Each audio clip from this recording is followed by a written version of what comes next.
اللهم صل على سيدنا ومولانا محمد. بسم اللہ الرحمن. السلام علیکم ورحمۃ اللہ وبرکاتہ. کیا حال ہے آپ سب کا؟ واقع کربلا تاریخ کا دردناک واقعہ ہے. یہ اقتدار کی جنگ نہیں تھی، اقدار کی جنگ تھی. دو شخصیتوں کی لڑائی نہیں تھی، دو نظریات کا ٹکراؤ تھا. یہ حق اور باطل کا معرکہ تھا. یزید ظلم کا استعارہ ہے، حسین ابن علی امن کی علامت ہے. یزید جبر کا پتلا ہے، حسین صبر کا پیکر ہے. یزید اپنی بدطینت فطرت اور اپنی طبع ناہموار کے باعث دنیا پر ذلت و رسوائی، ظلم، جبر، جور و زیادتی کی علامت بن کے ابھرا، اور حسین ابن علی رضی اللہ تعالی عنہ حق و صداقت کا نشان بن کے ابھرا. کربلا کے تپتے ہوئے ریگزار میں حسینی اور یزیدی دو کردار سامنے آتے ہیں. اقبال نے کہا تھا، موسیٰ و فرعون و شبیر و یزید، ایند و قوت از حیات آید پدید. زندہ حق از قوت شبیری است، باطل آخر داغ حسرت میری است. سرخ رو عشق غیور از خون او، شوخی این مصر از مضمون او. تا قیامت قطع استبداد کر، موج خون او چمن ایجاد کر. یزید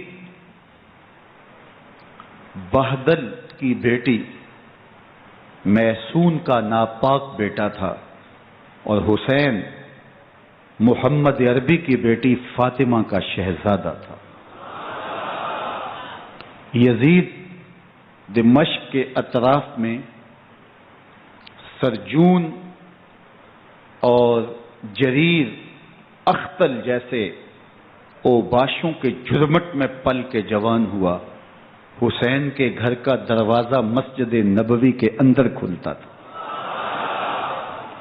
یزید نشے میں دھت ہو کر کے نمازیں چھوڑ دیتا تھا. حسین کی کربلا کے اندر بھی نماز تہجد قضا نہیں ہوئی. یزید ظلم کا دوسرا نام ہے، حسین امن کی علامت ہے.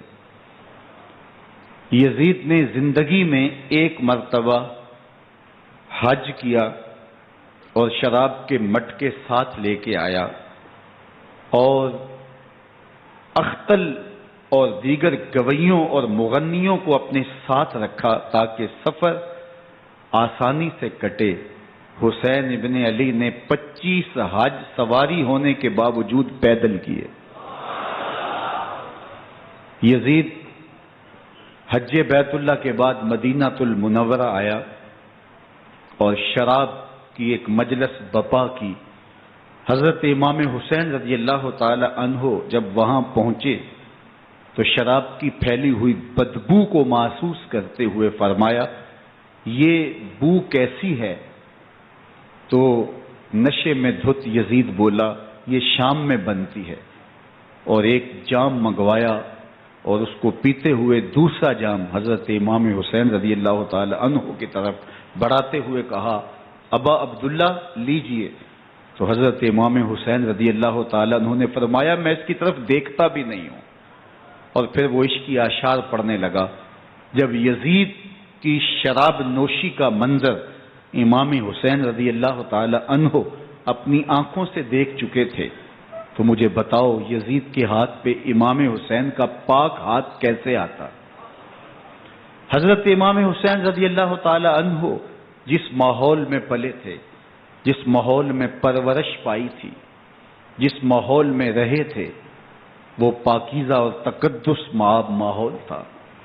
اور یزید کبھی اطراف دمشق میں، کبھی غوطہ میں، کبھی الخضرہ محل میں، اور کبھی کہاں داد عیش دیتا رہا اور لہو و لعب کے اندر مصروف رہا، اور اس کی زندگی ان چیزوں سے عبارت تھی۔ وہ محرمات کو حلال قرار دیتا، شراب نوشی اس کی ہڈیوں میں رچی ہوئی تھی، اور شریعت بیضا کا مذاق اڑایا کرتا۔ اور حسین ابن علی رضی اللہ تعالی عنہ کی دوستیاں جن لوگوں سے تھی وہ عبداللہ ابن عباس تھے، عبداللہ ابن عمر تھے، حضرت عبد الرحمن بن ابو بکر رضی اللہ تعالی عنہ تھے۔ یزید تو جوا کھیلتا رہا، یزید تو قمار بازی کرتا رہا، یزید تو شراب نوشی کرتا رہا، اور حسین ابن علی مسجد نبوی کے ممبر میں حضور کے پہلوؤں میں بیٹھتے رہے۔ زمانے نے وہ منظر دیکھا کہ سرخ رنگ کے جوڑے پہنے ہوئے حسنین کریمین حجرہ فاطمہ سے نکلتے ہیں، کم عمری کی وجہ سے کبھی گرتے ہیں کبھی سنبھلتے ہیں، اور آقا کریم خطبہ ارشاد کر رہے ہیں، خطبہ چھوڑ کے حضور نے شہزادوں کو اٹھا لیا۔ وہ منظر بھی زمانے نے دیکھا۔ حضرت عبداللہ بن شداد کہتے ہیں کہ حضور سجدے میں تھے اور سجدہ اتنا طویل ہو گیا، ہمیں لگا یا تو وحی کا نزول ہو رہا ہے یا پھر اللہ کا حکم آ گیا اور اللہ کے محبوب کی روح قبض کر لی گئی۔ لیکن میں نے جب نظریں اٹھا کے ننکیوں سے دیکھا تو کیا منظر تھا کہ حسین ابن علی حضور کی پشت پہ بیٹھے ہوئے اور میرے آقا سجدے کو طول دے رہے ہیں۔ اللہ اکبر! حسین کے لیے پیغمبر کے سجدوں کو طول دیا جا رہا ہے۔ حسین ابن علی کبھی ممبر پہ حضور کی اطراف میں بیٹھتے ہیں، وہ منظر بھی دنیا نے دیکھا کہ حضور کے مبارک کندھوں پر حسین ابن علی بیٹھے ہیں اور حضور کی زلفوں کو پکڑا ہوا ہے۔ تو حضرت عمر رضی اللہ تعالیٰ عنہ دیکھ کے کہتے ہیں واہ واہ کیسی سواری میسر آئی حسین ابن علی کو۔ تو میرے آقا مسکرا کے کہتے ہیں عمر سواری دیکھتے ہو سوار بھی تو دیکھو۔ اللہ اکبر! حضرت اسامہ بن زید بن حارثہ رضی اللہ تعالیٰ عنہ فرماتے ہیں رات کا ایک پہر گزر گیا اور مجھے حضور سے کوئی کام تھا، میں آقا کریم کی خدمت میں حاضر ہوا، در دولت پہ دستک دی، حضور تشریف لائے تو چادر اوڑی تھی، بکل کی ہوئی تھی میرے حضور نے، تو میں نے اپنی حاجت کہی تو حضور نے میری حاجت پوری کر دی۔ لیکن ایک منظر میں نے دیکھا کہ حضور نے جو چادر کی بکل فرمائی تھی اس کے اطراف میں پہلوؤں میں ابھار تھے جس طرح اندر کوئی ہو۔ مجھ سے نہ رہا گیا، میں نے پوچھ لیا، میں نے کہا بندہ نواز چادر کے اندر کیا ہے؟ فکشفہ، تو حضور نے چادر کو کھول دیا۔ فائز الحسن والحسین علی ورکہ، تو کہتے ہیں میں نے اپنی آنکھوں سے دیکھا ایک پہلو سے امام حسین لپٹے ہوئے تھے، ایک پہلو سے امام حسن لپٹے ہوئے تھے۔ فرمایا یہ میرے بیٹے ہیں، یہ میری بیٹی کے بیٹے ہیں، اے اللہ میں ان سے پیار کرتا ہوں، تو بھی ان سے پیار کر، جو ان سے پیار کرے اس سے بھی پیار کر۔ ان کی محبت کا درس دیا، ان کے پیار کا سبق پڑھایا، کہا ان سے پیار کرنے والا میرے سے پیار کرنے والا ہے، ان سے بغض رکھنے والا میرے سے بغض رکھنے والا ہے۔ ان کی تکلیف حضور کو بے چین کر دیتی تھی۔ حضرت سیدہ فاطمہ الزہرا رضی اللہ تعالی عنہا کے گھر کے قریب سے گزرے تو حضرت امام حسین کے رونے کی آواز آ رہی تھی، تو آقا کریم علیہ السلام نے فرمایا کہ فاطمہ حسین کو چپ کرواؤ، اللہ تعالیٰ نہیں انا بقاءہ یوزینی، تو جانتی نہیں حسین کا رونا مجھے دکھ دیتا ہے۔ حسین ابن علی کو حضور رونے نہیں دیتے تھے، ان کو دکھی نہیں ہونے دیتے تھے، کیونکہ رسول اللہ صلی اللہ علیہ وسلم جانتے تھے کہ یہ کتنے دکھ سہے گا، کتنی تکلیفوں سے گزرے گا اور کتنے مصائب سہے گا۔ زمانے نے وہ گھڑیاں بھی دیکھی کہ حضرت حذیفہ بن یمان رضی اللہ تعالی عنہ فرماتے ہیں کہ میں حضور کی خدمت میں نماز مغرب کی ادائیگی کے لیے حاضر ہوا، اور میں نے یہ اجازت خاص طور پہ اپنی ماں سے اس شرط پہ لی تھی کہ امی آپ مجھے اجازت دیں، میں حضور کی خدمت میں حاضر ہوتا ہوں، مغرب کی نماز بھی ادا کروں گا اور پھر حضور سے عرض کروں گا حضور میرے لیے اور میری ماں کے لیے بخشش کی دعا کر دیجئے۔ ماں نے اس شرط پہ اجازت دے دی اور میں حضور کی خدمت میں آ گیا۔ نماز مغرب ادا کی، سلام پھرا تو میرے دل میں آرزو تھی میں حضور سے عرض کروں حضور میرے لیے اور میری ماں کے لیے مغفرت کی بخشش کی دعا کر دیں، لیکن حضور عبادات میں ذکر میں نوافل میں ایسے مشغول ہوئے کہ میں آرزو رکھنے کے باوجود بھی عرض نہ کر سکا۔ خیر نماز عشاء کا وقت ہوا، اذان پکاری گئی، حضور مصلی پہ آئے، نماز پڑھی، سلام پھرا تو میرے دل میں پھر خیال آیا کہ ماں سے ایک نماز کی چھٹی لی تھی، نمازیں بھی 2 ہو گئیں، ماں نے جاتے پوچھنا ہے حضور سے میرے لیے اور اپنے لیے مغفرت کی بخشش کی دعا کروائی تھی تو کیا جواب دوں گا؟ اور حضور اٹھے اور کاشانہ اقدس کی طرف چل دیے۔ اب میرے دل میں یہ خیال رہ کے آ رہا تھا کہ ماں کو کیا جواب دوں گا، میں تو حضور سے بخشش و مغفرت کی دعا کروا ہی نہیں سکا۔ جب حضور چل پڑے تو غیر ارادی طور پہ میں بھی حضور کے پیچھے چل پڑا۔ چلنے میں تھوڑی سی رفتار تیز ہو گئی جس سے قدموں کی آہٹ پیدا ہوئی، تو جب آواز پیدا ہوئی تو حضور نے رخ پھیرے بغیر فرمایا من ھذا، میرے پیچھے پیچھے کون آ رہا ہے؟ پھر خود ہی کہا حذیفہ تو نہیں؟ تو میرا دل دھڑک رہا تھا، قلت نعم، میں نے کہا جی حضور میں حذیفہ ہوں۔ فرمایا ما حاجتوں کا غفر اللہ لک ولامک، کیا کام ہے؟ اللہ تجھے بھی بخش دے، تیری ماں کو بھی بخش دے۔ اب جو کام تھا وہ جنبش لب سے پہلے ہی ہو گیا، یہاں تو لفظوں کا سہارا بھی نہیں لینا پڑتا، وہ بند لبوں کی بولیاں بھی سنتے ہیں۔ اقبال بولا ہے فروغت صبح آثار و دہور، چشم تو بی نندائے ما فی الصدور، تیری نظر تو سینوں کے چھپے راز بھی دیکھتی ہے۔ تو کہا ما حاجتوں کا غفر اللہ لک ولامک، اللہ تجھے بخش دے، تیری ماں کی بھی مغفرت کر دے، کیا کام ہے؟ اب جو کام تھا وہ تو ہو گیا۔ تو میرے حضور نے ارشاد فرمایا حذیفہ سنو، ابھی ایک فرشتہ آیا ہے جو اس سے قبل دھرتی پر پہلے کبھی نہیں آیا، آج پہلی مرتبہ اللہ سے اجازت لے کے 2 کام کرنے آیا ہے، ایک تو مجھے سلام کرنے آیا ہے اور دوسرا خوشخبری دینے آیا ہے کہ آپ کی بیٹی فاطمہ جنتی عورتوں کی سردار ہے اور حسن اور حسین جنتی جوانوں کے سردار۔ ایک طرف یزید ناپاک میسون کا پلیت بیٹا اور ایک طرف محمد عربی کا نواسا، فاطمہ کے دودھ کا اثر، علی المرتضیٰ کے خون کی تاثیر، رسول اللہ صلی اللہ علیہ وسلم کے کندھوں پہ بیٹھنے والا۔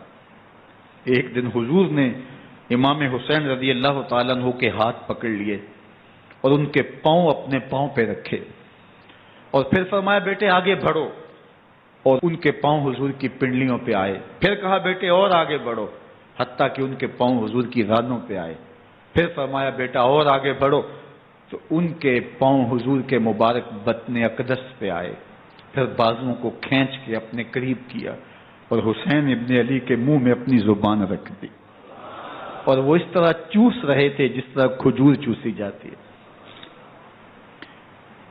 تو اللہ کے محبوب علیہ السلام نے حسین ابن علی کو اپنی زبان کا لعاب دہن دے کر کے، وہ شیر رحمت دے کر کے، وہ کوثر و تسلیم سے پاکیزہ تر آب رحمت عطا کر کے ان کی ہمیشہ کے لیے پیاس بجھا دی، تاکہ کل کربلا کے تپتے ہوئے ریگزار میں حسین ابن علی کو پیاس کی شدت تنگ نہ کرے اور پائے استقلال میں لغزش نہ آنے پائے۔ ان نازوں سے پالے ہوئے حسین کو، ان محبتوں سے پالے ہوئے حسین ابن علی کو امتحان بھی اتنے بڑے درپیش تھے۔ یاری تیری سونا پر ازمیشاں تیریاں اگ، سونا پرکھیا جامدہ ہے نال اگاں دے لگ۔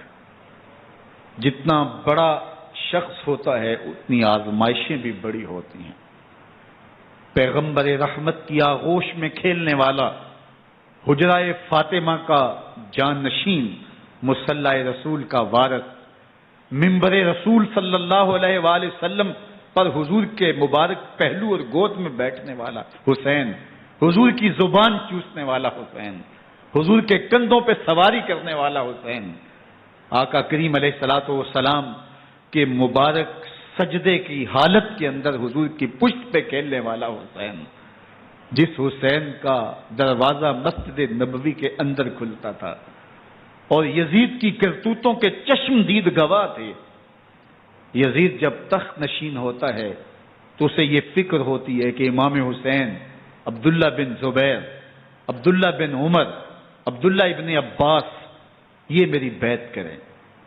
اور وہ ولید بن عقبہ کو لکھتا ہے کہ ہر صورت میں ان کی بیعت لو، اور اگر بیعت نہ دیں تو سختی کرو. حضرت امام حسین رضی اللہ تعالی عنہ کو بلاوا آتا ہے کہ آپ کو دارالامارت میں گورنر ہاؤس میں بلایا جا رہا ہے. ولید بن عقبہ کا پیغام آپ کو پہنچتا ہے. آپ اس وقت فرماتے ہیں کہ اس وقت جو پیغام پہنچا ہے وہ کسی خطرے سے خالی نہیں ہے.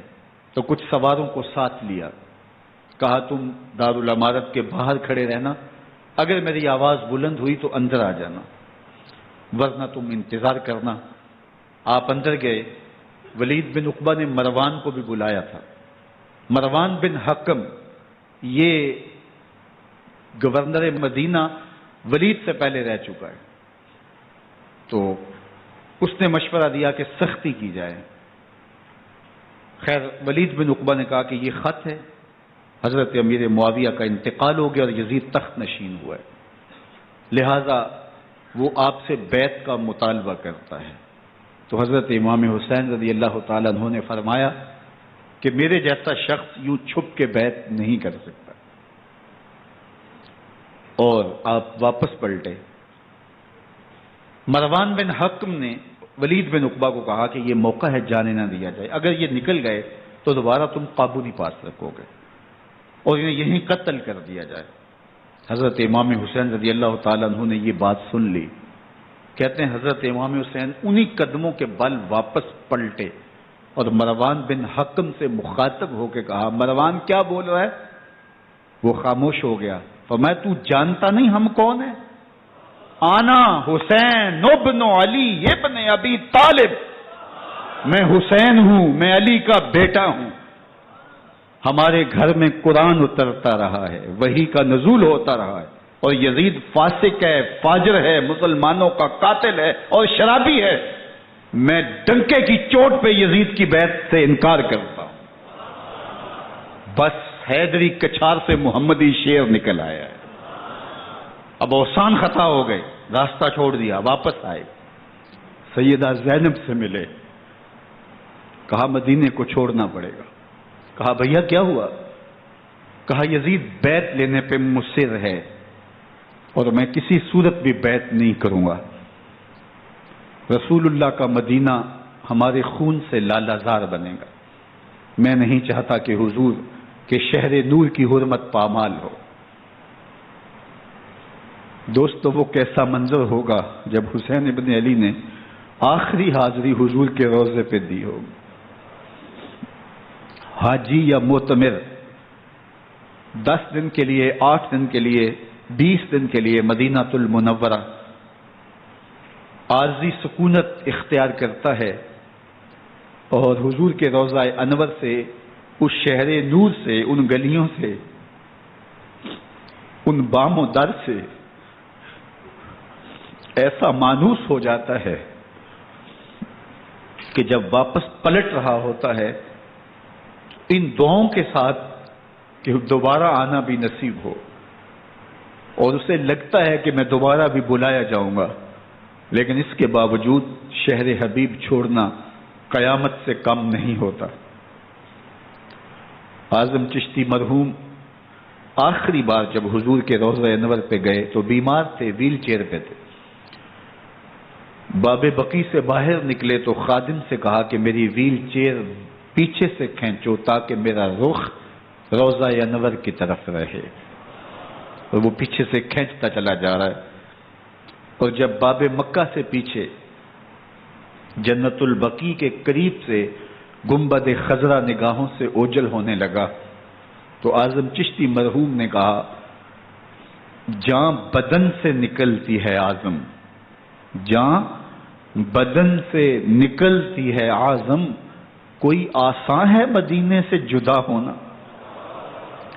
کوئی آسان ہے مدینے سے جدا ہونا؟ یہ اس شخص کی کہانی ہے جو 10 دن 5 دن مہینہ 2 ماہ وہاں رہتا ہے اور پھر اس شہر کو چھوڑ کے آنا اس کے لیے آسان نہیں ہوتا۔ اور مجھے بتاؤ کہ حسین جو پیدا مدینے میں ہوا، جس کے گھر کا دروازہ مسجد نبوی کے اندر کھلتا تھا، جو مسجد نبوی کے اندر پرورش پا کے جوان ہوتا ہے اور مدینے کی گلیوں میں کھیلتا رہا، اس حسین ابن علی کے لیے مدینہ چھوڑنا، اور پھر وہ اس بات کا علم اور شعور رکھتے تھے کہ یہ آخری بار حضور کے در پہ حاضری ہے، دوبارہ اس شہر نور میں نہیں آ سکوں گا، تو کیا قیامت ہوگی اور کیا منظر ہوگا۔ محمد بن حنفیہ کے علاوہ خاندان نبوت کے جتنے لوگ تھے ان سب نے شہر مدینہ کو الوداع کہا، اور رات کے موقع میں مدینہ المنورہ کو، مسجد نبوی کو چھوڑ کر کے مکہ کی جانب عازم سفر ہوئے۔ 3 شعبان المعظم کو مکہ المکرمہ پہنچتے ہیں، ادھر کوفیوں کے خطوط آنے شروع ہو جاتے ہیں۔ حضرت امام حسین رضی اللہ تعالیٰ عنہ مسلم بن عقیل رضی اللہ تعالیٰ عنہ کو صورتحال معلوم کرنے کے لیے بھیج دیتے ہیں۔ 40,000 کوفی آپ کے ہاتھ پہ بیعت کر لیتے ہیں۔ ادھر 25 پیدل حج کرنے والے حضرت امام حسین 8 ذی الحج کو احرام باندھتے ہیں، لیکن آپ کو پتہ چلتا ہے کہ حاجیوں کے روپ میں قاتل چھپا دیے گئے، تو آپ اس احرام کو حج کی بجائے عمرے میں بدلتے ہیں اور کوفے کی جانب عازم سفر ہوتے ہیں۔ کائنات والو، ذرا سینے پہ ہاتھ رکھ کے دیکھو کہ یہ کتنا مشکل مرحلہ تھا۔ اس دین کی آبرو کو بچانے کے لیے حضرت امام حسین رضی اللہ تعالیٰ عنہ نے کتنا بڑا قدم اٹھایا۔ آپ کے بہیخہ، دوست، احباب عبداللہ بن عمر یہ سارے روکتے ہیں۔ عبداللہ بن عباس کہتے ہیں حضرت نہ جائیے، الکوفی لا یوفی، کوفی کبھی وفا نہیں کرتے، آپ کے والد کو وہاں شہید کیا گیا، لیکن آپ ایک فرض کو نبھانے جا رہے ہیں۔ میرے غم گسارو، میرے مہربانوں، نہ روکو مجھ کو جانے دو، مجھے نانے کے دی کی ڈوبتی کشتی بچانے دو، میں جاتا ہوں کہ دنیا پر وفا کا نام رہ جائے، میں رہوں نہ رہوں پر عظمت اسلام رہ جائے۔ میں نہیں جاتا تو نبی کے گھر کی آن جاتی ہے، میں نہیں جاتا تو نبی کے گھر کی آن جاتی ہے، تمہارا دین جاتا ہے، میری غیرت ایمان جاتی ہے۔ حضرت امام حسین یہاں سے چلتے ہیں، ابھی راستے میں ہی پہنچتے ہیں کہ یہ خبر آتی ہے کہ کوفے والوں نے بے وفائی کر دی، حضرت مسلم بن عقیل رضی اللہ تعالیٰ عنہ کو شہید کر دیا گیا، نعمان بن بشیر معزول کر دیے گئے، ابن مرجانہ ابن زیاد وہاں متعین کر دیا گیا جو سخت گیر شخص تھا، اور اس نے لوگوں کو ڈرایا، دھمکایا، اور کوفے کے لوگوں کے دل بدل گئے اور وہ بیتیں توڑنے لگے۔ وہ منظر مسجد کوفہ کا کتنا دلگداز تھا۔ جب امام نماز کے لیے کھڑے ہوئے تو 40,000 لوگ آپ کے پیچھے تھا۔ جب سلام پھیرا اور امام نے دیکھا کہ پیچھے لوگ نہیں ہیں، پھر لوگوں نے اپنے دروازے بھی بند کر لیے۔ رات کی تنہائیاں ہیں اور حضرت مسلم بن عقیل کو کوئی پناہ دینے والا نہیں۔ لوگوں نے دروازے بند کر لیے کہ کہیں ہمارے گھر میں نہ آ جائیں اور ہم مشقت اور حکومتی تشدد کا شکار نہ ہوں۔ کتنا دردناک لمحہ ہے حضرت مسلم بن عقیل رضی اللہ تعالیٰ عنہ پہ، اور پھر حضرت مسلم بن عقیل بے دردی سے شہید کر دیے جاتے ہیں۔ آپ ابھی راستے میں ہیں، یہ ساری کہانی پہنچتی ہے کہ حضرت مسلم شہید کر دیے گئے اور بے دردی سے شہید کر دیے گئے۔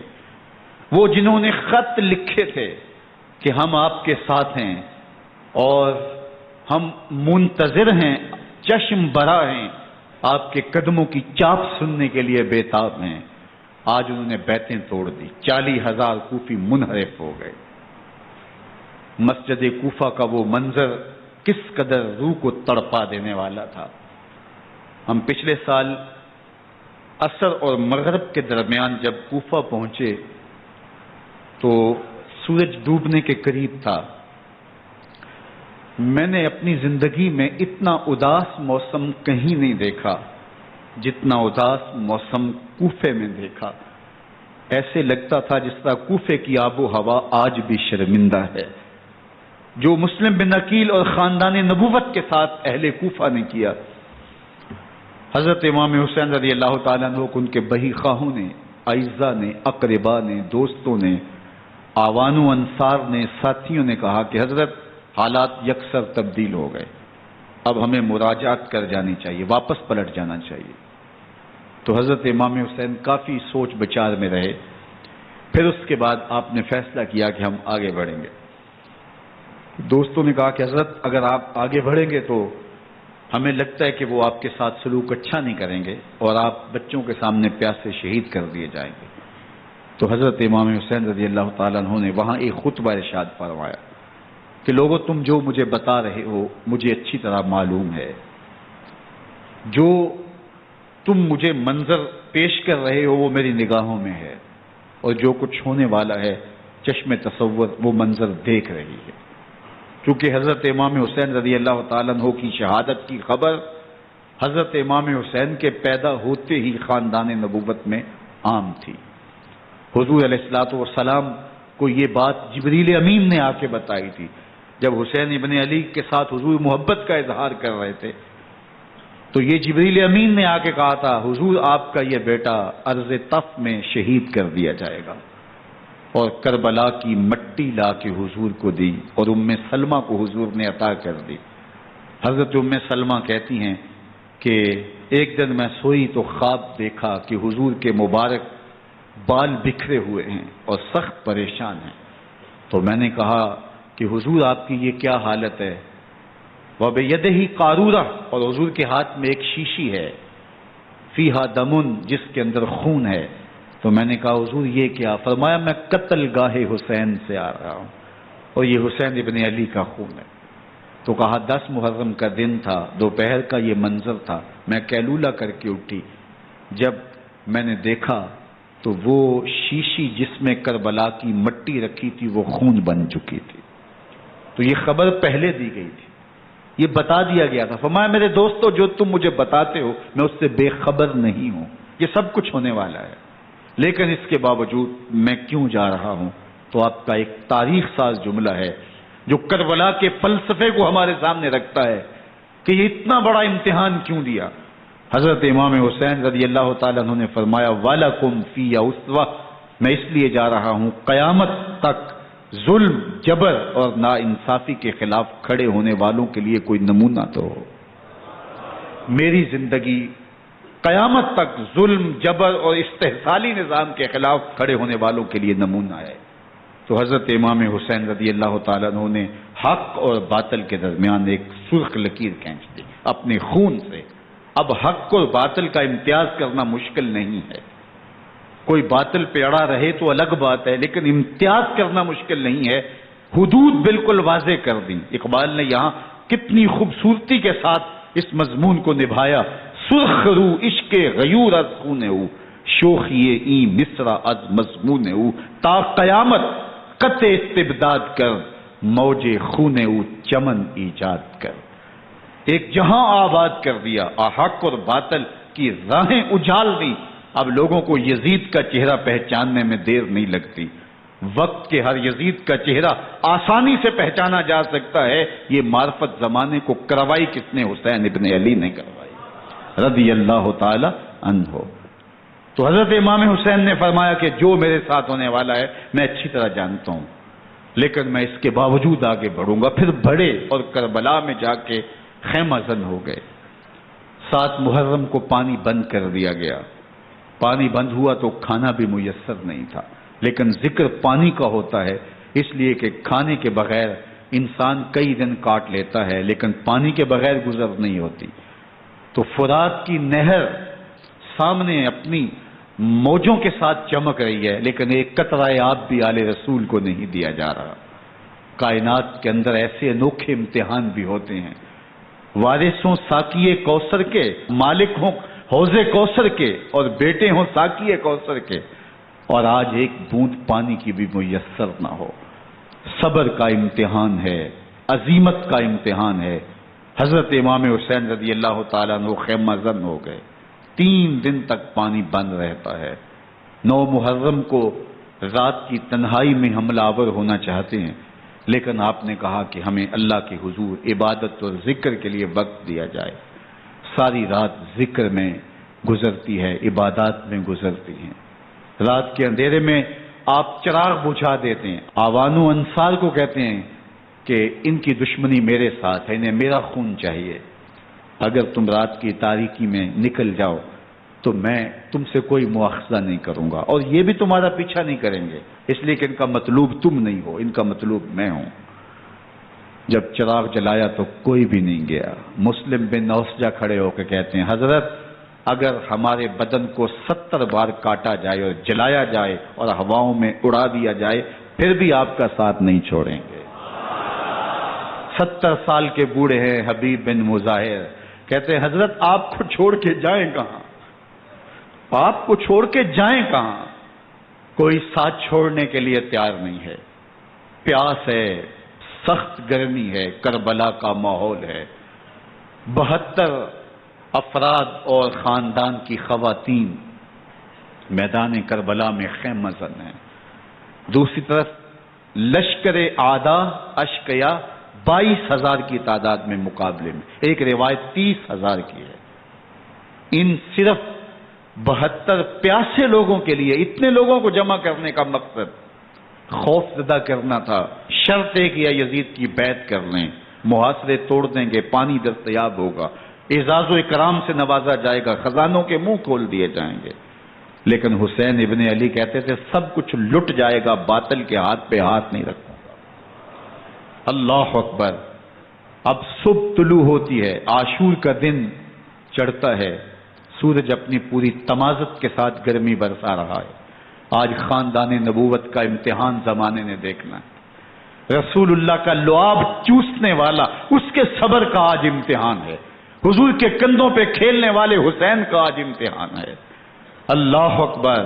حسین ابن علی تمام حجت کرتے ہیں، میں نے تمہارا کچھ نہیں بگاڑا، میں نے کسی کا خون نہیں کیا، میں نے کوئی زیادتی نہیں کی، تم کیوں میرے قتل کے در پہ ہو؟ تم جانتے نہیں میں کون ہوں؟ میں تمہارے نبی کا نواسا ہوں، رسول اللہ صلی اللہ علیہ وآلہ وسلم کے کندھوں پہ کھیلتا رہا ہوں، حضور کا لعاب چوستا رہا ہوں، اور میں بوسہ گاہے رسول صلی اللہ علیہ وآلہ وسلم ہوں۔ لیکن ان اشقیاء کے دل پر کوئی چیز اثر انداز نہیں ہوتی۔ ایک ہور ہے، اللہ اس کے دل میں نرمی ڈالتا ہے۔ پہلے تو امام حسین کو گھیر کے لے کر کے آتا ہے، لیکن بعد میں وہ قافلہ یزید سے قافلہ حسین کی طرف آ جاتا ہے۔ امام حسین فرماتے تو دنیا میں بھی ہو رہے، آخرت میں بھی ہو رہے، آزادی مل جاتی ہے۔ باقی 22,000 کا لشکر جرار امام حسین کے قتل کے در پائے ہے۔ پھر تاریخ نے خاندان نبوت کا وہ انوکھا امتحان دیکھا۔ حضرت امام حسین کے بچے بالخصوص خواتین پیاس کی شدت میں حلق خشک ہیں۔ حضرت سکینہ تڑپ کے اپنے باپ سے کہتی ہیں کہ مجھے 6 ماہ کے لیے اصغر کی پیاس نہیں دیکھی جا رہی۔ بچے کو ہاتھوں پہ اٹھاتے ہیں اور نہر فرات کے کنارے پہنچ کے فرماتے ہیں اشقیاء سے مخاطب ہو کے تمہارا معاملہ میرے ساتھ ہے، اس 6 ماہ کے بچے نے تمہارا کچھ نہیں بگاڑا، اور چلو بھر کے اس کا حلق سیراب کرنا چاہتے ہیں۔ ایک 2 شاخہ تیر آتا ہے جو حضرت علی اصغر کے گلے کو چیر دیتا ہے۔ راوی لکھتے ہیں کہ وہ عام تیر نہیں تھا، جانوروں کو شکار کرنے کے لیے جو بڑے تیر ہوتے ہیں وہ 2 شاخہ تیر تھا۔ وہ گردن کو کاٹ دیتا ہے، خون بہنے لگتا ہے، گردن لٹک جاتی۔ حضرت امام حسین وہ بہتا ہوا خون اپنے چلو میں لیتے ہیں اور آسمان کی طرف اچھال کے کہتے ہیں مالک حسین کی یہ قربانی بھی قبول۔ یہ تماشا لبے بام نہیں ہے۔ بچہ بیمار ہو، ڈاکٹر جواب دے دیں، ماں باپ کے ہاتھ پھول جاتے ہیں۔ زندگی کی سانسیں ابھی چل رہی ہوتی ہیں، لیکن ڈاکٹر کہے کہ یہ میرے بس کا روگ نہیں ہے، کہیں اور لے جاؤ۔ تو زندگی کا لف و نشر غیر مرتب ہو جاتا ہے۔ میں سلام پیش نہ کروں حسین ابن علی کو، 6 ماہ کا علی اصغر ہاتھوں میں دم توڑتا ہے، گردن لٹک جاتی ہے، خون بہ رہا ہے، اب خیموں کی طرف بڑھ رہے ہیں، لیکن زبان پہ شکایت نہیں ہے، کہتے ہیں مالک حسین کی یہ قربانی قبول کر لے۔ اب خیموں کی طرف آنا، شہر بانو، ام رباب، سیدہ زینب، حضرت سکینہ سلام اللہ علیہا کا سامنا کوئی آسان کام نہیں تھا، لیکن حسین ابن علی آتے ہیں، شہزادے کو یہاں خیموں کے قریب رکھ کے کہتے ہیں کہ یہ حوض کوثر سے سیراب ہو گیا ہے۔ اللہ اکبر، کوہرام مچ جاتا ہے خیموں کے اندر، کیا منظر ہوگا اور ان کو کن الفاظ کے پیرائے میں ڈھال کر کے ان کیفیات کو بیان کیا جا سکتا ہے جو اہل بیت کے خیموں کے اندر علی اصغر کی شہادت کے بعد کا منظر رقم ہو رہا ہوگا۔ اللہ اکبر، ادھر اشکیا آوازیں دے رہے ہیں، مبارزت کے لیے پکار رہے ہیں۔ زمانے نے پھر وہ منظر بھی دیکھا کہ جوان بیٹے کو 18 سال کی کمائی حضرت امام حسین میدان عمل میں بھیج رہے ہیں۔ وہ علی اکبر جو حسین کا نور نظر ہے، آنکھوں کا قرار ہے، دل کی تسکین ہے۔ اور پھر حضرت علی اکبر جب گھوڑے کی زین سے فرش زمین پہ گرتے ہیں تو باپ کو آواز دیتے ہیں، اور حضرت امام حسین جو ہے وہ آگے جا کے بیٹے کی لاش اٹھاتے ہیں۔ اللہ اکبر، 18 سال کے بیٹے کی لاش کو کندھوں پہ اٹھا کے خیموں تک لاتے ہیں اور ہاتھ پھیلا کے کہتے ہیں مالک حسین کی یہ قربانی بھی قبول۔ کبھی قاسم بن حسن کی لاش اٹھا کے لاتے ہیں، کبھی اون و محمد کی لاشیں اٹھا کے لاتے ہیں، بتیجوں کی، بھانجوں کی، بھائی عباس کے کٹے ہوئے بازو اور زخموں سے چھدا ہوا لاشا۔ کیا کیا قیامتیں تھیں جو اس کربلا کے ایک میدان کے اندر نہیں توڑی گئیں۔ حضرت امام حسین پر دکھ پہ دکھ، تکلیفوں پہ تکلیفیں۔ اب 71 لاشیں اٹھا کے خیموں تک پہنچا چکے، اور ادھر مبارزت کی دعوت دی جا رہی، آؤ میدان عمل میں آؤ، اب دیر کیوں کر رہے ہو۔ رسول اللہ کا حرم، رسول اللہ کی شہزادیاں جو نازوں میں پلی تھیں، وہ کلیاں جو شبنم کا بوجھ بھی گوارا نہیں کر سکتی تھی، آج مصیبتوں کے پہاڑ ٹوٹ گئے۔ حضرت امام حسین کبھی شہربانوں کو، کبھی ام رباب کو دلاسا دیتے ہیں، کبھی حضرت زینب کو کہتے ہیں۔ حضرت زینب کربلا کے اس میدان کے اندر بڑے حوصلے کے ساتھ اپنے بھائی کے ساتھ کھڑی رہی، اپنے 2 بیٹے راہ خدا میں پیش کیے، ان کی لاشیں وصول کی، لیکن زینب جس جرأت کے ساتھ، جس پامردی کے ساتھ اس سارے منظر کو حوصلے کے ساتھ سہتی رہی، وہ یقیناً حوصلہ سیدہ زینب سلام اللہ علیہا کا ہی ہے۔ لیکن یہ وہ منظر تھا کہ زینب کا دل بھی ڈول گیا جب حسین ابن علی گھوڑے پہ بیٹھنے لگے، اور ان کو گھوڑے میں بٹھانے والا کوئی نہیں تھا، اور جو بھی سوار جاتا پھر واپس اس کی لاش ہی آتی، اور حسین ابن علی لے کے آتے۔ آج حسین ابن علی جا رہے ہیں، زندگی کا سارا سرمایہ لٹ رہا ہے، حضرت زینب سلام اللہ علیہا سنبھل نہیں رہی۔ حضرت امام رضی اللہ تعالیٰ عنہ اٹھے اور آپ نے حضرت زینب کو صبر کی تلقین کی اور کہا کہ صبر ہی بہترین ذریعہ ہے اور اللہ کی قربت کا ایک بہترین سبب ہے، اور ان کو صبر کی تلقین کرتے ہوئے فرمایا کہ میرے بعد تم نے اس ذمہ داری کو سنبھالنا ہے، اور ان مخدرات اسلام کی، ان شہزادیوں کے پردے کی تم نے حفاظت کرنی ہے۔ اور پھر گھوڑے کی زین کس کے امام حسین لشکر اشکیا کی طرف بڑھتے ہیں۔ اب خیموں سے سسکیوں کی آواز آ رہی ہے، ان کا سردار، ان کا تاجدار آج سب کو چھوڑ کے کربلا کے میدان کی طرف بڑھ رہا ہے۔ جرم کیا کیا، قصور کیا کیا، اس نے کیا زیادتی کی کہ آج نیزوں اور انیوں کے مقابلے میں 22,000 کا لشکر حضرت امام حسین پہ ٹوٹ پڑتا ہے۔ آپ پھر تمام حجت کرتے ہیں میں نے کسی کو قتل نہیں کیا، خون ناحق نہیں بہایا، میرے خون کے درپے کیوں ہو، اپنی آخرت کیوں برباد کرتے ہو، تم جانتے نہیں میں کون ہوں، میں تمہارے نبی کا نواسا ہوں۔ لیکن ابن زیاد کہتا ہے مقابلے میں آؤ۔ پھر حضرت امام حسین رضی اللہ تعالیٰ عنہ مقابلے میں آتے ہیں، اور جب گھوڑے کو ایڑ لگا کے دشمن اشقیاء پہ ٹوٹتے ہیں تو پھر ایسا منظر ہوتا ہے کہ وہ بھیڑ بکریوں کی طرح آگے بھاگتے ہیں۔ 71 زخم کلیجے پہ لیے شجاعت کا یہ پیکر جب میدان میں آتا ہے، آواز آتی، یہ کون ذی وقار ہے؟ بلا کا شاہ سوار ہے، لباس ہے پھٹا ہوا، غبار سے اٹا ہوا، تمام جسم نازنی چھدا ہوا کٹا ہوا، یہ نبی کا نور عین ہے، یہ بال یقین ہو جاتا ہے۔ یہ حسین ابن علی ہے رضی اللہ تعالیٰ عنہ۔ پھر چاند بادلوں میں گھر جاتا ہے، شامی ہنڈے تیر برساتے ہیں، تلواروں سے آپ کے بدن پر ضربیں لگاتے ہیں اور نیزوں سے آپ کے بدن کو پرو دیتے ہیں۔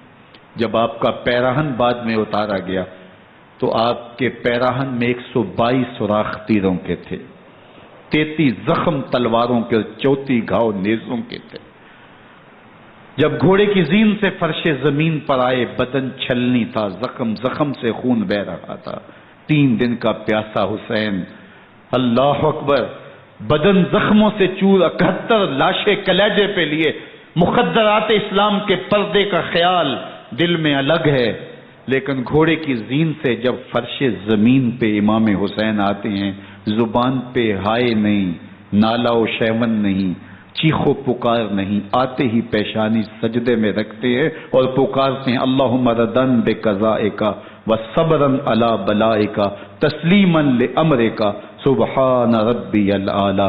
مالک گھر لٹا کے، بچے لٹا کے، خاندان سب کچھ قربان کر کے، اپنے بدن کو زخموں سے چھلنی کروا کے، تیروں اور نیزوں کی انیوں سے اپنے آپ کو زخمی کروا کے، تیرے حضور سر جھکا کے یہ اقرار کرتا ہوں کہ حسین تیری تقدیر پہ راضی ہے، مالک تو بھی بتا، تو بھی حسین پہ راضی ہوا ہے کہ نہیں ہوا؟ آواز آ رہی ہے، اس پیاسے پر علی شیر خدا کو ناز ہے، اس نواسے پر محمد مصطفیٰ کو ناز ہے۔ اوروں نے بھی سجدے کیے پر اس کا عجب انداز ہے، اس نے وہ سجدہ کیا جس پر خدا کو ناز۔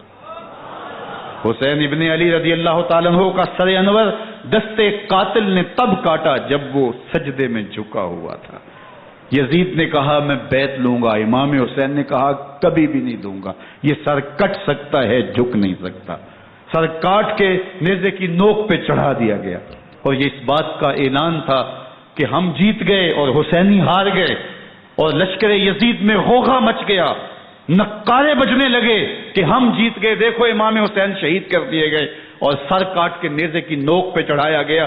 لیکن لشکر یزید سے ہی آواز آئی یہ کیسا سر ہے جو کٹ کے بھی سر بلندی ہے، کٹ گیا ہے پھر بھی اونچا ہے، اللہ اکبر، یہ سر سجدے میں کٹا ہے، رب کے حضور عبادت کی حالت میں کٹا ہے۔ حسین آج بھی سجدے میں ہے، اللہ اکبر، حسین آج بھی سجدے میں ہے، بلکہ کٹے ہوئے سر کا رخ زمین کی جانب تھا اور کٹی گردن آسمان کی طرف، یوں نیزے پہ پرویا گیا۔ اللہ اکبر، ایک شاعر نے نقشہ کھینچا، باں کے سر نیزے پہ اور سوئے زمین ہے روح، یعنی سجدہ ثانی کی ہے آرزو۔ رکعت کے 2 سجدے ہوتے ہیں، ابھی ایک سجدہ ہوا تھا کہ دستے قاتل نے سر کاٹ دیا، کہا حسین کی پیشانی میں دوسرے سجدے کی تمنا مچل رہی ہے۔ یہ تھا حسین ابن علی کا سجدہ، ساری زندگی رب کے حضور سجدہ قضا نہیں ہونے دیا۔ آج پانی نہیں ہے، اللہ اکبر، آج تیمم کر لیتے ہیں، آج اپنے خون کو اوڑھ کر کے حسین نے اپنی پیشانی اپنے مالک کے حضور جھکا کر کے عظیمت کی وہ انوکھی داستان رقم کر دی کہ صدیاں گزرنے کے باوجود بھی ان کی یادوں کے چراغ روشن ہیں۔ جب حضرت امام حسین اور دوسرے آیان و انصار کو شہید کر دیا گیا تو ان کے سر نیزوں کی نوک پہ چڑھا دیے گئے، حضرت امام حسین کا کٹا ہوا سر اور باقی 71 افراد کے کٹے ہوئے سر نیزوں کی نوک پہ، اور 10 سواروں کو ابن سعد نے کہا کہ ان کو رون دو، اور گھوڑوں کی ٹاپوں تلے حضرت امام حسین رضی اللہ تعالیٰ عنہ اور ان کے آوان و انصار کو جو ہے وہ روندا گیا، حتیٰ کہ ان کی استخوان مبارک، ان کی ہڈیاں بھی چور چور ہو گئیں۔ روننے سے قبل ان کا لباس اتار لیا، ان کے کپڑے اتار لیے گئے۔ اللہ اکبر، کیسی دردناک گھڑیاں تھیں۔ یزید کا صرف یہی بد کرداری کا مرحلہ نہیں تھا، اس کربلا کے صحرا کے اندر یزید نے جس طرح امام حسین رضی اللہ تعالیٰ عنہ کو شہید کیا اور حضرت امام حسین کے خاندان کو شہید کیا، جب مدینہ المنورہ پر یزید نے مسلم بن عقبہ کو مقرر کیا، جس کو بزرگوں نے مصرف بن عقبہ کہا ہے، تو اس کو کہا 3 دن تک مدینے کا حرم تمہارے لیے حلال ہوگا، جو چاہو تم کرنا، اور شامی فوجوں کو اجازت ہوگی۔ تو وہاں بھی انہوں نے 10,000 تابعین اور 700 صحابہ کو شہید کیا۔ حضرت ابو سعید خدری رضی اللہ تعالیٰ عنہ گھر سے باہر نکلے، کافی بوڑھے ہو چکے تھے، تو انہوں نے حضرت ابو سعید خدری کو پکڑ لیا، کہا تم کون ہو؟ کہا مجھے ابو سعید خدری کہتے ہیں۔ تو کہا ہاں تمہارا نام سنا ہے، اور داڑھی سے پکڑ کے کھینچا اور کہا کہ ہے تمہارے پاس جو ہمیں دو؟ تو کہا کہ میرے پاس تو کچھ بھی نہیں، میں تو فقیر آدمی ہوں۔ تو ان کے گھر ان کو لے گئے، تو 2 کبوتر رکھے تھے حضرت ابو سعید خدری نے، تو وہ کبوتر لوٹ کے لے گئے۔ اللہ اکبر۔ حضرت ابن سنان رضی اللہ تعالیٰ عنہ کو، جو حضور کے علم بردار تھے فتح مکہ کے دن، ان کو ستو پہلے پلائے اور پھر ان کی گردن کاٹی گئی اور کہا یہ ہے وہ ستو جو تم زندگی میں آخری بار پیو گے۔ ایک گھر میں داخل ہوئی شامی فوج، تو ایک خاتون کے ابھی بچہ پیدا ہوا تھا، اور قابلہ نے، دائیا نے وہ بچہ ماں کی چھاتی پہ لٹایا، اور وہ ماں کا پہلا دودھ پی رہا تھا۔ تو یہ جا کے کہنے لگے نکالو تمہارے پاس جو کچھ ہے۔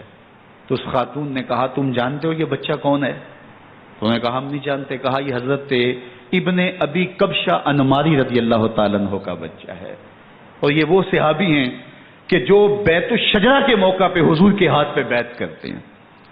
انہوں نے اس چیز کا لحاظ نہ کیا، کہا جو کچھ ہے وہ ہمیں دو، ورنہ تیرے بچے کو نہیں چھوڑیں گے۔ تو ماں بچے سے مخاطب ہو کے کہتی ہے، ابھی بچہ پیدا ہوا ہے اور ماں سے پہلا دودھ پی رہا ہے، کہ بیٹے اگر میرے پاس کچھ ہوتا، وہ قیمتی سے قیمتی چیز بھی ہوتی، تیری جان کے لیے قربان کرتی، لیکن اس وقت میرے پاس کچھ ہے نہیں۔ تو ایک شکی آگے بڑھا اور بچے کو ایک ٹانگ سے پکڑ کے کھینچ کے دیوار کے ساتھ پٹک کے مارا، جس سے دماغ کا بھیجا نکل گیا۔ کیا کیا زیادتیاں نہیں کی۔ 700 صحابہ حرہ کے واقعہ میں شہید کیے یزید نے، اور 10,000 تابعین شہید کیے۔ مسجد نبوی میں ممبر رسول کے ساتھ گھوڑے باندھے، اور وہ ممبر رسول اور مصلی رسول کے قریب لید کرتے رہے۔ حضرت سعید بن المسیب فرماتے ہیں میں نابینا تھا اور حضور کے روضہ انور کے پاس بیٹھا تھا، اور یزید کے سپاہی آتے، جو بھی مسجد میں نظر آتا پکڑ کے لے جاتے، مجھے نابینا سمجھ کے چھوڑ دیتے، لیکن میں پریشان تھا کہ ظہر کا وقت ہوگا، عصر کا وقت ہوگا، مغرب عشاء کا وقت ہوگا، نہ اذان، نہ اقامت، نہ جماعت، تو کیسے مجھے پتہ چلے گا کہ نماز کا وقت ہو گیا، اور کیسی میری نمازوں کا کیا بنے گا؟ میں اس فکر میں بیٹھا تھا۔ لم ازل اسمع الاذان والاقامت من قبر رسول اللہ صلی اللہ علیہ وآلہ وسلم۔ فرماتے جب بھی پھر نماز کا وقت آیا، گنبد خضرا سے اذان کی بھی آواز آئی، اقامت کی بھی آواز آئی۔ 3 دن تک مسجد نبوی کے اندر گھوڑے بندے رہے اور مدینہ کی حرمت پامال کی۔ مدینہ کے گھروں کے اندر یہ بدکماش داخل ہوئے، اور جو بدکاریاں انہوں نے کی کلیجہ منہ کو آتا ہے۔ 1002 شیزائیں ان بدکاروں کی بدکاریوں کی وجہ سے کواری حالت کے اندر حاملہ ہوئی۔ 3 دن تک مدینے کا حرم انہوں نے پامال کیا، اور پھر مکہ المکرمہ میں کعبۃ اللہ پر گولے برسائے اور کعبہ کا غلاف جل گیا۔ وہ تو یزید مر گیا، اور حضرت عبداللہ ابن زبیر رضی اللہ تعالیٰ عنہ نے اپنی خلافت کا اعلان کیا۔ یزید کے یہ کرتوت تھے، ادھر اہل مدینہ کو ستایا، ادھر اہل مکہ کو ستایا، اور رسول اللہ صلی اللہ علیہ وسلم کے خانوادے کی بے حرمتی اور توہین کی۔ نہ صرف انہیں قتل کیا گیا، ان کی لاشوں پہ گھوڑے دوڑائے۔ ابن سعد اور شمر جو ہے وہ خیموں میں داخل ہوا اور مخدرات اسلام چادریں چھیننے کی کوشش کی۔ حضرت زینب سلام اللہ علیہ نے مخاطب ہو کے کہا ہمارے چہرے کے رکھوالے چلے گئے ہیں، ظالم تو خیال نہیں کرتا ہم رسول اللہ کی بیٹیاں ہیں۔ حضرت شہربانو، حضرت زین العابدین اور حضرت زینب سلام اللہ علیہ، ان تینوں کو ایک اونٹ پہ باندھا گیا، اور باقی اونٹوں پہ باقی سادات کو، حضور کی شہزادیوں کو باندھا گیا، رسیوں میں جکڑا گیا، اور اونٹوں پہ باندھ کر کے کوفے کی جانب آگے آگے شہیدوں کے سر چل رہے ہیں، اور پیچھے یہ قافلہ چل رہا ہے۔ اور جب یہ قافلہ وہاں سے گزرا جہاں لاشیں پڑی تھی، امام زین العابدین 14 سال کے تھے اور بیمار تھے اور ان کا حوصلہ نہ ہوا، وہاں غشی ان کے اوپر آنے لگی، اور وہ منظر ابن کثیر نے، باقی لوگوں سب نے لکھا ہے کہ پھر جب ان کی یہ حالت ہوئی تو پھر سیدہ زینب سلام اللہ علیہا، جنہوں نے ابھی تک بڑے حوصلے کے ساتھ ساری مشکلات کا مقابلہ کیا تھا، اب ان کے بندن ٹوٹ گئے اور آنکھوں سے آنسو بہنے لگے، اور سیدہ زینب نے امام حسین رضی اللہ تعالیٰ عنہ کی لاش پہ کھڑے ہو کے، اور وہ روندی ہوئی لاش، ٹوٹی ہوئی ہڈیاں، اور وہ بڑا بدن، کٹا ہوا سر نیزے کی نوک پہ، اور لاش یہ پڑی ہے، تو حضرت سیدہ زینب نے مدینے کی طرف منہ کر کے جو ہے وہ حضور سے فریاد کی، یا محمد آہو، یا محمد آہو، ھذا حسین بالآرا مزمل بالدما، یا محمد آہو بناتوں کا سبایا۔ یا رسول اللہ، اے پیارے آقا، یا جد آہو، اے ہمارے نانا محترم، یہ دیکھیے آپ کا حسین پڑا ہوا ہے، بدن سے کپڑے اتار لیے گئے، خاک ہوائیں اڑا رہی ہیں، اور اس کے اوپر چادر جو ہے وہ مٹی کی پڑ گئی ہے، حضور آپ کی اولاد کاٹ دی گئی، اور پھر کہا بناتوں کا سبایا، حضور دیکھیے آپ کی بیٹیوں کے ہاتھ باندھ دیے گئے ہیں، اونٹوں پہ کس دیا گیا ہے، سرے شہیدہ آگے آگے چل رہے ہیں، اور حضرت سیدنا امام حسین کا آگے آگے سر ہے۔ راستے کے اندر ایک جگہ آئی، رات گزری اور ان کو اتارا گیا، رات کا موقع تھا، ایک خاتون آئی اور اس نے کوئی کھانا پیش کیا ان کو، اور کہا کہ میں کسی زمانے میں حضرت سیدہ فاطمہ الزہرا کی نوکری کیا کرتی تھی، ان کی لونڈی تھی، ان کی کنیز تھی، اور آج مجھے پتا چلا کہ آپ لوگ گزر رہے ہیں، تو میں نے کہا کہ میں اپنی مخدومہ کے خاندان کی خدمت کروں، اور پھر اس نے کہا کہ اس وقت سیدہ کی گود میں ایک 6-7 ماہ کی بچی تھی جس کو زینب کہا کرتے تھے، تو سیدہ زینب نے کہا کہ اماں اگر پہچانتی ہو تو وہ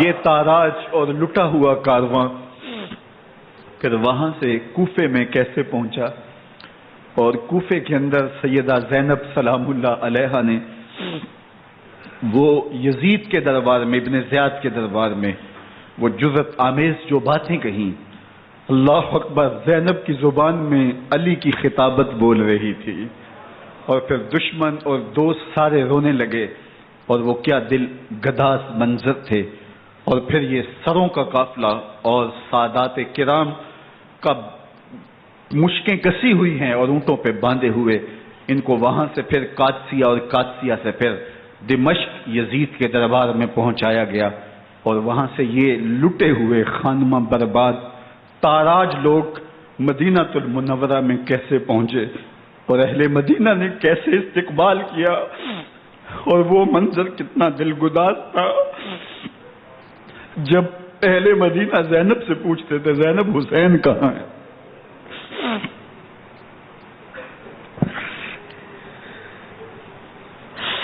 بے مروت بے وفا، تیرا بھی کیا افسانہ ہے، جس نے اپنی ہی شمع کو گل کیا تو وہ پروانہ ہے۔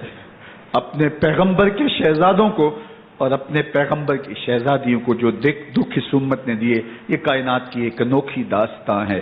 اللہ ہمیں اسوہ شبیری پہ عمل کی توفیق عطا کرے اور ان کے نقوش پاک کی برکتیں دے، اہل بیت کی محبت ہماری روحوں میں جذب کر دے، اور جس عظیمت کے ساتھ، جس حوصلے کے ساتھ انہوں نے دکھوں کو جھیلا، جو دہکتی آگ کے شعلوں پہ سویا وہ حسین، جو جواں بیٹے کی میت پر نہ رویا وہ حسین، جس نے سب کچھ کھو کے کچھ نہ کھویا وہ حسین، مرتبہ اسلام کا جس نے دوبالا کر دیا، خون نے جس کے دو عالم میں اجالا کر دیا، جو کہ سوزے غم کو سانچے میں خوشی کے ڈھال کے، مسکرایا موت کی آنکھوں میں آنکھیں ڈال کے۔ اے حسین ابن علی تم پر سلام، نازش آل نبی تم پر سلام۔ ذرا میرے ساتھ یہ پڑھ لیجئے، اے حسین ابن علی تم پر سلام، نازش آلے نبی تم پر سلام، تم پہ لاکھوں رحمتیں لاکھوں سلام، اے شہیدان محبت کے امام، لالا گوں لالا بدن لالا کفن، اے چمن اندر چمن، زندگی ہی زندگی تیری حیات، اے حیات اندر حیات، افتخار ملت بیضا ہے تو، رب کعبہ کی قسم یکتا ہے تو، فخر کا دل میں دریچہ باز کرنا چاہیے، جن کا تو آقا ہے ان کو ناز کرنا چاہیے۔ وآخر دعوانا ان الحمدللہ رب العالمین۔ واقعہ کربلا تاریخ کا دردناک واقعہ ہے۔ یہ اقتدار کی جنگ نہیں تھی، اقدار کی جنگ تھی۔ دو شخصیتوں کی لڑائی نہیں تھی، دو نظریات کا ٹکراؤ تھا۔ یہ حق اور باطل کا معرکہ تھا۔ یزید ظلم کا استعارہ ہے، حسین ابن علی امن کی علامت ہے۔ یزید جبر کا پتلا ہے، حسین صبر کا پیکر ہے۔ یزید اپنی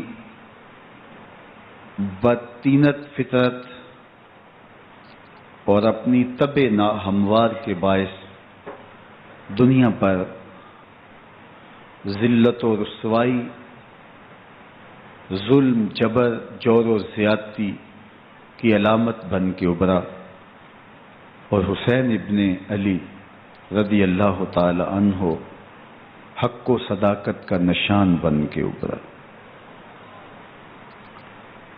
کربلا کے تپتے ہوئے ریگزار میں حسینی اور یزیدی دو کردار سامنے آتے ہیں۔ اقبال نے کہا